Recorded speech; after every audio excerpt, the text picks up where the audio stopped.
Praise the Lord. கர்த்தருடைய பரிசுத்த நாமத்திற்கு மகிமை உண்டாவதாக.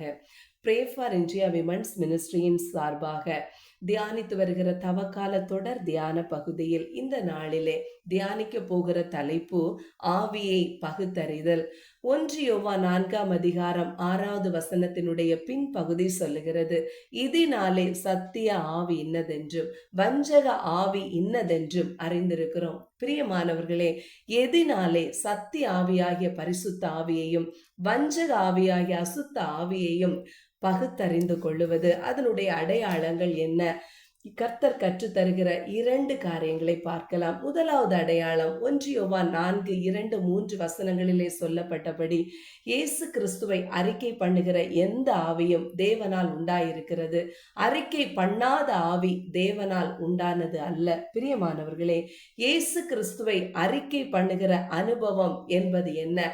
யூதா 19வது வசனம் சொல்லுகிறது, இவர்கள் பிரிந்து போகிறவர்களும் ஜென்ம சுபாவத்தாரும் ஆவி இல்லாதவர்களுமாமே.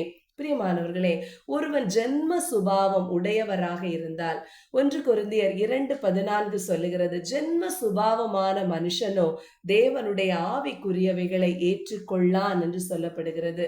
பிரியமானவர்களே, யாருடைய வாழ்க்கையிலே அந்த தேவனுடைய ஆவிக்குரியவைகளை ஏற்றுக்கொள்ளாத அனுபவங்கள் இருக்கிறதோ, அந்த ஆவிக்குரிய அனுபவம் என்று சொல்லப்படும் போது கலாத்தியர் 5ஆம் அதிகாரம் 22-23 வசனங்களிலே சொல்லப்பட்டிருக்கிற அந்த ஆவியின் கனி, அந்த சுபாவங்கள் ஒருவருடைய வாழ்க்கையில இருக்கும் என்றால் அவர்கள் தேவனுடைய ஆவிக்குரியவைகளை ஏற்றுக்கொள்ளுகிறவர்களாக காணப்படுகிறார்கள்.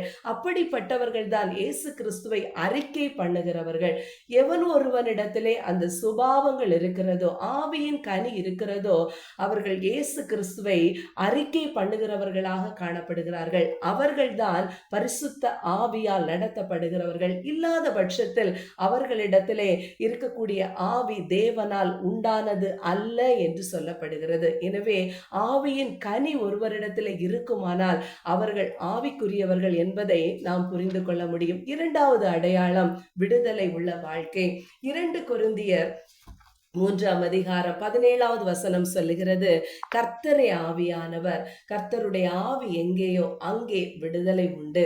கர்த்தருடைய ஆவி எங்கேயோ அங்கே விடுதலை உண்டு. பிரியமானவர்களே, கர்த்தருடைய ஆவியால் நடத்தப்படுகிறவர்களுடைய வாழ்க்கை என்பது நாம் நினைப்பது போல இருப்பது இல்லை. ஏசாயா 14:24 சொல்லப்பட்டபடி, நான் நினைத்திருக்கிறபடியே நடக்கும், நான் நிர்ணயித்தபடியே நிலைநிற்கும் என்று சேனைகளின் கர்த்தர் ஆணையிட்டு சொன்னார். பரிசுத்த ஆவியால் நடத்தப்படுகிறவர்கள் எதையுமே தங்கள் இஷ்டத்திற்கு அவர்கள் செய்ய மாட்டார்கள். ஏனென்றால் நாகும் 1:3 சொல்லுகிறது, கர்த்தருடைய வழி சுழல் காற்றிலும் பெரும் காற்றிலும் இருக்கிறது. கர்த்தருடைய ஆவியால் நடத்தப்படுகிறவர்களுடைய வாழ்க்கையிலே அவர் காட்டுகிற பாதை என்பது நாம் சிந்தித்து பார்க்க கூடாத அளவிற்கு தான் இருக்கும். எனவேதான் பிரசங்கி 11:5 சொல்லுகிறது, ஆவியின் வழி இன்னதென்றும் கர்ப்பவதியின் வயிற்றில் எலும்புகள் உருவாகும் விதம் இன்னதென்றும் நீ அறியாதிருக்கிறது போலவே எல்லாவற்றையும் செய்கிற தேவனுடைய செயல்களையும் நீ அறியாய். பரிசுத்த ஆவியால் நடத்தப்படுகிறவர்களுடைய வாழ்க்கை என்பது குருடரை அவர்கள் அறியாத வழியிலே நடத்துவது போலத்தான் இருக்கும்.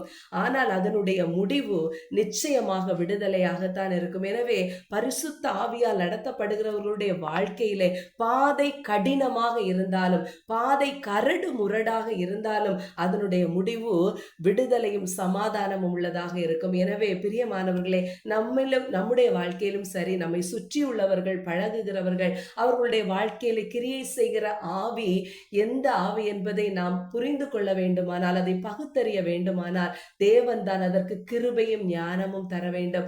அவரிடத்தில் அந்த கிருபையும் ஞானத்தை நாம் பெற்றுக்கொள்ளும் போது நம்முடைய வாழ்க்கையிலும் சரி, நம்மை சுற்றி இருக்கிறவர்களுடைய வாழ்க்கையிலும் சரி, கிரியை செய்கிற ஆவியை நாம் பகுத்தறிந்து கொள்ள முடியும். அந்த கிருபையை நாம் இந்த நாளிலே பெற்றுக்கொள்வோம். கர்த்தர் தாம் இந்த வார்த்தையின் மூலம் ஒவ்வொருவரையும் ஆசீர்வதிப்பாராக. ஆமேன். ஸ்தோத்திரம் அப்பா.